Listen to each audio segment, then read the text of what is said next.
भारतीय साक्ष्य अधिनियम की धारा 107 और जो अपनी नई किताब है भारतीय BSA भारतीय साक्ष्य अधिनियम 2023 की धारा 110 यह प्रोवाइड करती है कि उस व्यक्ति की मृत्यु साबित करने का भार जिसका 30 वर्ष से अनुज्ञात है कि वह जीवित है, अर्थात जिसके बारे में ज्ञात है कि 30 वर्ष से यह आदमी जीवित है, 30 वर्ष की अवधि में यह आदमी जीवित है, यह मनुष्य जीवित है। अब वह आदमी मर गया है, यह साबित करने का भार उस पर होगा जो व्यक्ति यह कहता है कि वह मर गया है। फिर सुन लीजिए, जिस व्यक्ति के बारे में 30 वर्ष तक ये मालूम है कि यह व्यक्ति जिंदा है, 30 वर्ष से मालूम है कि व्यक्ति जिंदा है, और कोई यह अभिकथन करे कि वह व्यक्ति मर गया है, इन 30 वर्षों में वह व्यक्ति मर गया है, तो यह साबित करने का भार कि वह व्यक्ति कब मरा है उस व्यक्ति पर होगा। यह सबूत का भार या साक्ष्य का भार उस व्यक्ति पर होगा जो यह कहता है, जो यह प्रतिज्ञात करता है कि वह व्यक्ति मर गया है। धारा एविडेंस एक्ट भारतीय साक्ष्य अधिनियम की धारा 2023 जो नई किताब अपनी है उसकी धारा 110 और पुरानी जो एविडेंस एक्ट 1872 की धारा 107 में प्रोविजन है प्रोवाइड करती है। इसके बाद जो धारा 108 है भारतीय एविडेंस एक्ट 1872 की धारा 108 और BSA यानी भारतीय साक्ष्य अधिनियम 2023 की धारा 111 में प्राविधान है उस व्यक्ति के बारे में जिसके बारे में 7 वर्ष से यह ज्ञात है, उसका पता नहीं लगा है, यानी जिस व्यक्ति के बारे में 7 वर्ष तक कुछ सुना नहीं गया है, स्वाभाविकता सुना गया होता उन व्यक्तियों द्वारा और उनके द्वारा ऐसा कुछ नहीं सुना गया है, तो उनकी सिविल डेथ मान ली जाती है कि मान लिया गया कि वो 7 वर्ष के भीतर मर गया। अर्थात जिस व्यक्ति के बारे में 7 वर्ष तक कुछ नहीं सुना गया है, स्वाभाविकता यदि वह जीवित होता तो सुना गया होता उन व्यक्तियों द्वारा, नहीं सुना गया उन व्यक्तियों द्वारा तो उसको मान लिया जाता है कि वह व्यक्ति मर गया। अर्थात जिस व्यक्ति के बारे में 7 वर्ष तक उन व्यक्तियों द्वारा जो स्वाभाविकता सुनते उन 2 व्यक्तियों द्वारा नहीं सुना गया, देखा नहीं गया, तो माना जाता है कि वह व्यक्ति मर गया है। अब इसको साबित करने का भार उस व्यक्ति पर है जो कहता है नहीं और नहीं मरा है या कब मरा है, तो साबित करने का भार उस व्यक्ति पर होगा जो यह प्रतिज्ञात करता है, जो यह कहता है कि वह व्यक्ति जीवित था या 7 वर्ष के भीतर वो कब मरा,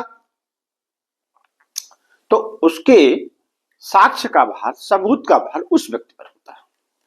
यद्यपि धारा 107 नई धारा 111 में प्रावधान यह प्रोवाइड करती, यह अभिलिखित करती कि 7 वर्ष तक जिसके बारे में कुछ नहीं सुना गया, देखा नहीं गया, उस व्यक्ति द्वारा सामान्यतया सुना गया होता, स्वाभाविकता सुना गया होता, उसकी सिविल डेथ हो गई, मान लिया जाता सिविल डेथ हो गई। लेकिन उसकी डेथ कब हुई, उसकी मृत्यु कब हुई, यह जो है, यह धारा जो है, इस पे जो है यह कोई अनुज्ञात नहीं करती कि धारा उसकी व्यक्ति 7 साल में उसकी मृत्यु हुई है, कब हुई है नहीं मालूम, और जो व्यक्ति कहता है कि नहीं इस समय उसकी मृत्यु हुई है, से 7 वर्ष के शुरू होते ही या 7 वर्ष के समाप्त होने के ठीक पहले उसकी मृत्यु हुई है, तो उस व्यक्ति को साबित करना होगा कि उस व्यक्ति की मृत्यु इस समय हुई है। यदि वो साबित नहीं करता है तो माना जाएगा कि 7 वर्ष के अंदर उसकी व्यक्ति की मृत्यु हुई। यह धारा जो है यह इंगित नहीं करती है कि 7 वर्ष के भीतर कब मरा है, लेकिन उसकी सिविल डेथ मान ली जाती है कि 7 वर्ष के भीतर वो मर गया। इस मामले में एक बहुत ही महत्वपूर्ण बात है, बहुत ही महत्वपूर्ण इंपॉर्टेंट बात है। मोहम्मद शरीफ बनाम बंदे अली, इलाहाबाद हाई कोर्ट का फुल बेंच का जजमेंट है। इस पे फुल बेंच ने बहुत ही बारीकी से इसमें जो है बहुत ही बारीकी से इसका निर्णय किया है और बिल्कुल दूध का दूध पानी का पानी गलत किया है। ये बहुत ही अच्छा जजमेंट है। तो ये इसी पॉइंट पे है, धारा 107 108 पे, यानी भारतीय साक्ष्य अधिनियम धारा 107 108 और नई धारा जो है भारतीय साक्ष्य अधिनियम 2023 की धारा 110 और 111। तो इसमें इस मामले के तथ्य इस प्रकार है कि 18 जनवरी 1987 को तथा मई 27, फिर सुन लीजिए, 18 जनवरी 1887 तथा 27 मई 1889 को दिलदार अली के भाई मदद अली ने अपनी कुछ संपत्ति प्रत्याशी यानी विपक्षी के पिता के पास बंधक रख दिया।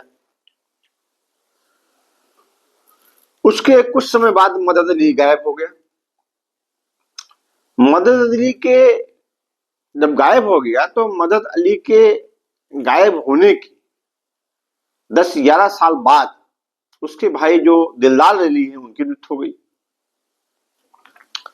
दिलदार अली की मृत्यु के बाद जो वादी लोग थे, यानी दिलदार अली के उत्तराधिकारी, यानी दिलदार अली के उत्तराधिकारी जो थे, क्योंकि मदद अली दिलदार अली का भाई था, मदद अली मर गया, 7 वर्ष तक कुछ पता उसके बारे में नहीं, अचानक गायब हो गया और दिलदार अली की उसके बाद दिलदार अली की मृत्यु हो गई।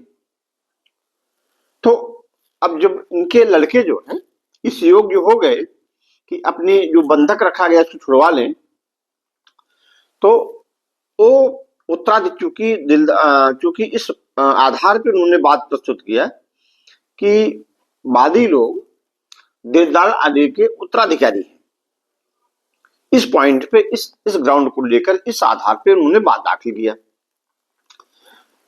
बाद में ये आधार लिया क्योंकि 7 साल के भीतर, यानी मदद अली जो है जब गायब हो गया और उसके बारे में लगभग 10-11 वर्षों तक कुछ नहीं सुना गया और उसके मदद अली के गायब होने के 10-11 वर्ष बाद दिलदार अली की मृत्यु हो गई।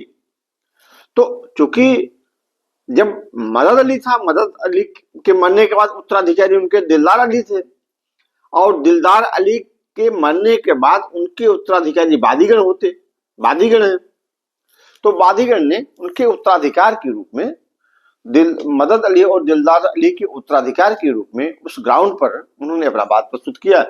यह बंधक जो है, जो बंधक रखी गई है, इसको उसको एक विमोचन करना चाह कि बंधक से हम पैसा दे देते हैं, हम आपको जो धन लिया गया है सूद ब्याज सही देते हैं, हमको वापस कर दीजिए। तो प्रत्याशी ने कहा कि नहीं, क्योंकि उनके उत्तराधिकारी नहीं।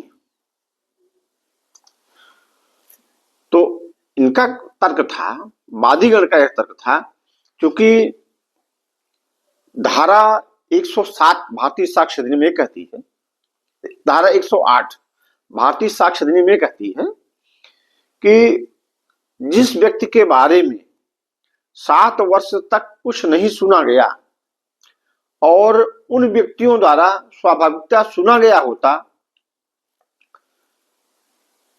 तो यह माना जाएगा कि उसकी जो है डेथ हो गई, वह मर गया। यानी 7 वर्ष तक जिसके बारे में नहीं सुना गया वह व्यक्ति मरा हुआ माना जाएगा यदि उन स्वाभाविकता उन व्यक्तियों द्वारा सुना गया होता जो सामान्यता सुनते उनके बारे में। तो इस आधार पर चूंकि मदद अली जब की मृत्यु हुई मदद अली के, उसके बाद दिलदार अली जीवित था, क्योंकि मदद अली का उत्तराधिकारी दिलदार अली था। और दिलदार अली जब मर गए, मदद अली के मरने के 10-11 साल बाद दिलदार अली की मृत्यु हुई है। तो उस समय 7 वर्ष व्यतीत हो चुके थे, यानी मदद अली के मरने के 10-11 साल बाद उनकी मृत्यु हुई है। तो मदद अली के जीवन काल में दिलदार अली जीवित थे। फिर उनके मदद अली के मरने के बाद दिलदार अली जो हैं उनके उत्तराधिकारी हैं। इस आधार पर वादीगण ने वाद नियोजित किया, वाद दाखिल किया। प्रत्यार्थी क्या कहना था? विपक्षी ने एक तर्क प्रस्तुत किया कि देखिए धारा 108 धारा 107 जो है वो कहती है 30 वर्ष तक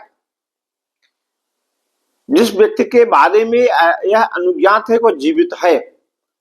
और कोई व्यक्ति यह कहता है को मर गया है तो उसको साबित करना होगा कब मरा है। लेकिन धारा 108 यह कहती है कि वह व्यक्ति जिसके बारे में 7 वर्ष तक कुछ सुना नहीं गया वह मरा हुआ माना जाएगा। यदि जिसके बारे में उन व्यक्तियों द्वारा स्वाभाविक रूप से सुना जाता, उससे द्वारा नहीं सुना गया उसके बारे में, तो मरा हुआ मान लिया जाएगा। लेकिन यह धारा जो है यह इंगित नहीं करती है, यह कोई विधि की अवधारणा नहीं करती है कि वह कब मरा।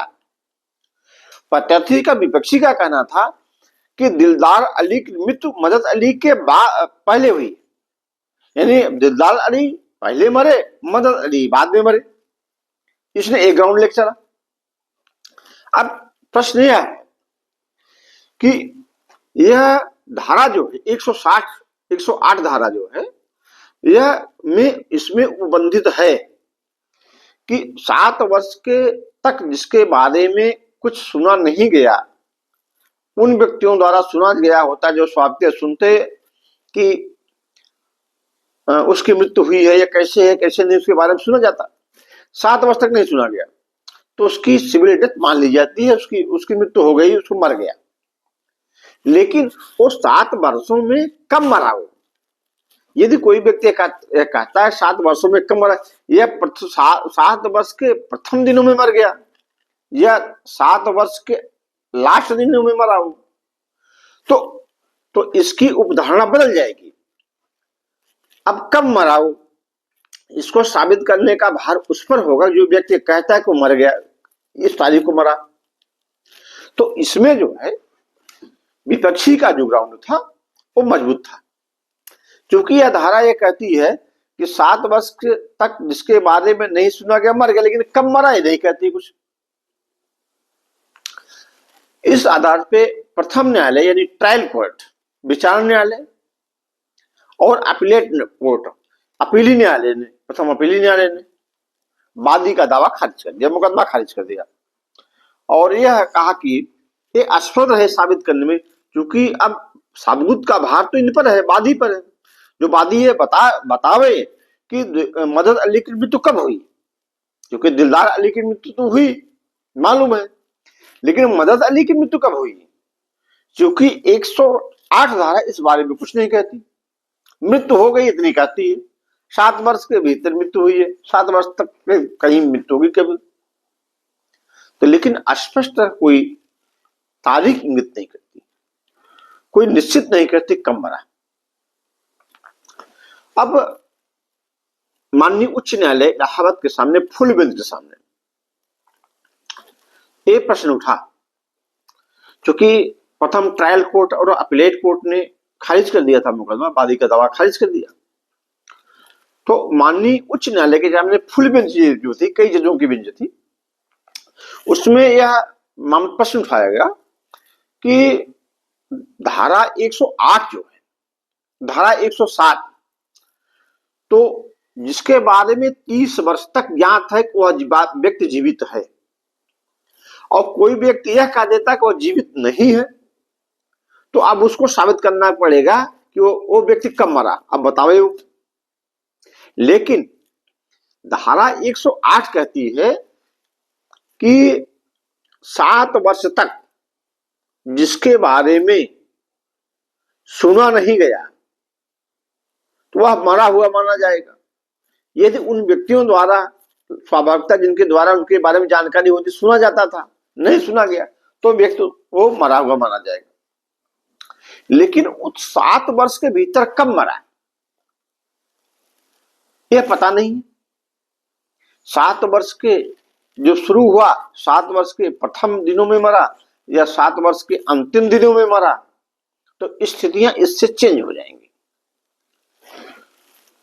तो इसमें जो है, यह धारा जो है में स्पष्ट प्रावधान है कि ये विधि की मतलब किस दिन मरा इसकी अवधारणा निश्चित नहीं करती, केवल इतना कहती है कि मर गया। तो वादीगण ने एक बहुत ही अच्छा जजमेंट पेश किया था अपने कथन के समर्थन में। ध्रुव नाथ बनाम गोविंद से इस मामले में यह जो रूलिंग प्रस्तुत किया, यह जो दृष्टांत पेश किया, तो ये वही फुल बेंच का ही था। तो उसको माननीय इलाहाबाद की फुल बेंच ने उसको कंसीडर किया। उसमें यह जो है वादी के पक्ष में जो एक निर्णय हुआ था, वादी के पक्ष में था, वादी के पक्ष में आधारित किया गया था, वह रूलिंग पेश किया। तो इस मामले में मुख्य न्यायाधीश रिचर्ड्स ने यह कहा कि हम उस अदालत का सम्मान करते हैं और सम्मान पूर्वक निवेदन करते हैं कि जिस लेखांश का, यानी ए टेलर ऑन एविडेंस के लेखांश जिसे अपने निर्णय में उद्धृत किया है कि व्याख्या करने व समझने में गलती की, टेलर यह लिखता है कि धारा 107 भारतीय साक्ष्य अधिनियम, नई धारा 108 भारतीय साक्ष्य अधिनियम, नई धारा 111 यह प्रावधानित करती है कि 7 वर्ष तक जिसके बारे में कुछ नहीं सुना गया, उन व्यक्तियों द्वारा सुना गया होता जिनके बारे में स्वाभाविकता सुना जाता है, तो उसको मरा हुआ माना जाएगा, माना जाएगा मर गया। लेकिन यह धारा जो है, यह इसमें कोई प्रावधानित नहीं करती है कि वह 7 वर्षों के भीतर कब मरा, यह स्पष्ट इंगित नहीं करती है। यदि कोई व्यक्ति यह कहता है 7 वर्ष के भीतर इस तारीख को मरा, तो उस व्यक्ति को साबित करना पड़ेगा कि कब मरा, क्योंकि वादी यह साबित करने में असफल है कि मदद अली कब मरा। मदद अली जब मरेंगे तो तभी उसके उत्तराधिकारी दिलदार अली होंगे। तो मदद अली मरा कब, इसके बारे में उसके उत्तराधिकारी उसके वादी तो दिलदार अली होंगे, लेकिन मदद अली कब मरा इसके बारे में कोई भी साक्ष्य नहीं है। तो वादी का दावा माननीय उच्च न्यायालय से भी खारिज कर दिया और ये कहा कि जो कोई व्यक्ति यह दर्शाना चाहता है कि वह व्यक्ति इस समय मरा, 7 वर्षों के भीतर प्रथम दिनों में या अंतिम दिनों में मरा, तो उसको यह दर्शाना होगा, स्पष्ट है उसके रूप में साक्ष्य देना होगा कि वो कब मरा, क्योंकि इस बारे में कोई साक्ष्य वादी नहीं दे सका कि मदद अली की मृत्यु कब हुई, किस तारीख को हुई। अतः जो है मदद अली जो है, तो वादीगण जो है किसी भी उपसम के अधिकारी नहीं। अब आज का सेशन हम इतना ही करेंगे और नेक्स्ट सेशन। धन्यवाद।